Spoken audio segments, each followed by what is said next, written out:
I went flying off my bed. He was in hell, and dude. he was in pieces, and surprisingly survived. Died a few days later, and I survived, and my buddy next to him survived. A lot of veterans don't want to get help. Yeah, they're scared of getting help, and they don't really have enough motivation. But if they have enough motivation, they're like, skydiving is a pretty dang cool thing, right? Yeah, a lot of veterans do that. A lot of veterans do it. A lot of veterans are scared of it, but want to get into it, but don't know how to get into it, but they don't have enough, people around them to help them get into that sport or get into that thing. And it's like, okay, I'm going to help you get into that, but you're also going to get you into ayahuasca, ibogaine, 5-MeO, whatever the best option for that person is in that moment. Yeah. With real medical shit that's going to get them to the next level, be able to compartmentalize and organize the things required for them to get to that next level, to be the better version of themselves. And to sort out their unfinished business. Absolutely. I mean, that's a whole podcast in and of itself. My ayahuasca journey and seeing it's 3 days, and it was about 30 years of counseling in 3 days, and relived every single firefight, relived all of my dead Ranger buddies, to include all of the nefarious hookups that I had and girls that I screwed over, and had it was wild. Yeah. Talked to my grandfather. Dude, I've heard similar stories. It's just like an overview of your whole life and all your unfinished business from your entire life. Everything you have regrets about, everything that you're afraid of thinking about, things that caused you pain, and it all gets brought up to the surface and it gets shoved in your face and you have to deal with it. The first night I went and started going, I'll tell this one story, which is the shortest, but boy, let me tell you. And it was Mike O'Neill, and he had a damaged grenade on his kit. It blew up, ended up killing him. Damaged grenade? Yeah, and we don't really know how it got damaged, but it was a haymaker is what it was. But I was sitting as close as this table was to me on a couch, laying on. He was on a couch, and they had nailed the couch to my bunk bed. And they were literally watching Full Throttle, Charlie's Angels Full Throttle. Oh, and wow. I'll never forget the scene. The scene was the helicopter falling off the Hoover Dam for 25 minutes and never hit the bottom. Oh, yeah, just keep falling forever. Yeah. And it exploded. A grenade, a live grenade on his exploded kit, in his lap, right this close to me. I went flying off my bed. He was in hell, and dude. he was in pieces, and surprisingly survived. Died a few days later, and I survived, and my buddy next to him survived. That's insane. Yeah, and I remember, and I was, in my journey, if you will. Yeah. And I'm in this street, and I'm in Iraq, and I'm pulling security, and I remembered it, and it was this school that this Turkish guy goes into, blows himself up. All these kids. It was a kids' daycare, and a little boy runs up to me, and I looked over, and Mike is there. That little kid was there, and Regan, my other buddy, was there. And I looked at him, and they, in perfect English, they all said, "Let it go. It's all good, man. You just gotta let it go, man. It's like." You're living the life for us. Yeah. Make us proud, brother.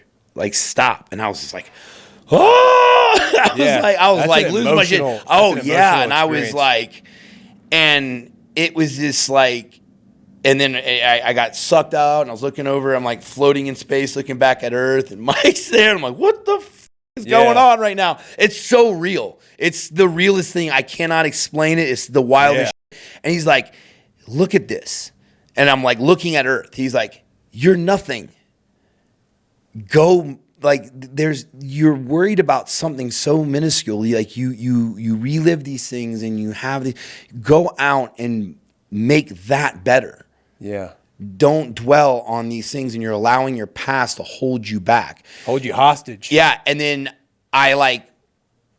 it felt like I flew in through the atmosphere, and I slammed, boom, and I came out, and like I was completely sober, and I'm like, holy. Yeah. And I'm like in the rocks now. I'm out. I somehow left the room. I mean, obviously I was walking around and they had 2 helpers there with me. Yeah. And I was like, what just happened? And they're like, hey dude, you've only been under for like 15 minutes. And this was like, that happened in 15 minutes. Oh no, it was way more than that. That's like the Reader's Digest version. And that was like 15 minutes. But it felt like an entire lifetime. Oh yeah. And I was like, what just happened? And he goes, hey man, you're going to go back into it. So you need to go back to your mat. And as I'm walking in the mat, boom, I'm like back. Yeah, like and we're talking, and I'm like into that whole thing again, and I'm going through it, and it was just this continuous reel all night long. It was the worst night I had, and then and as I worked with it, and I stopped fighting the medicine, everything got easier. Yeah. And easier. And then the next day it was better, and I worked through some stuff, and then I actually realized that there is such a thing as telepathy, because I was able to see 2 other people's actual lives and what they went through, and they had never told anybody ever in their life. And at the end of the stuff, they told me, hey, would you like to share something? And I kind of was like, yeah, I hope this isn't too personal. And I said something, and they went hysterical. Like, how do you know that? I've never told anybody that before. It was like the best way I could have described it, and it was when they were I had asked prior to going into that session, they basically stated, what do you want to learn in this? And I said, I need to learn sympathy and empathy. Yeah. Because I always used to not care. My wife would tell me something, my kids would tell me something, and I would turn around and I'd go, I pretty much was like, I don't care. Those are excuses to me. Yeah. Go and do what I've told you to do, which is like, there's no grace. It was just mean, right? I was just an asshole. And they made me watch this person go through what they went through. It was horrible. And I felt everything they felt in that moment. This woman and what she was being violated. Yeah. And I was like, oh my God. So you saw her. I was watching it and feeling what she felt in the moment. That's intense. Oh, it was super intense. And and now I have far more grace. I have far more. There's things that I have to work on still. Sure. I actually would like to go back and do some more work with it. But hey, the fact that you're willing to do more work on yourself, that's more than what most human beings. I think. That's the scariest part, and that was the reason why we wanted to start this. Is because there has to be something greater motivation. And for me, my buddy made me. His name's Clay. He works for Clandestine Media. I love him to death. He's like, you're going. What's that? I said, shout out to Clay. Yeah, shout out to you, buddy. Love you. And Manfluencer. That's what he is on Instagram. A Manfluencer? Yeah. I love it. He's awesome. And he made me go. He's like, you need to get that ass fixed. Yeah. You need to get that ass fixed. He's like, so do I. He's like, I'm telling this to you because I love you. You know? Yeah. And we went, and it was the best decision I ever made. And it was just, I can't begin to tell you. And I want to do this for others. Yeah. And I want to see others go through it. And I want them to have the motivation and the ability to go and get that done. Yeah.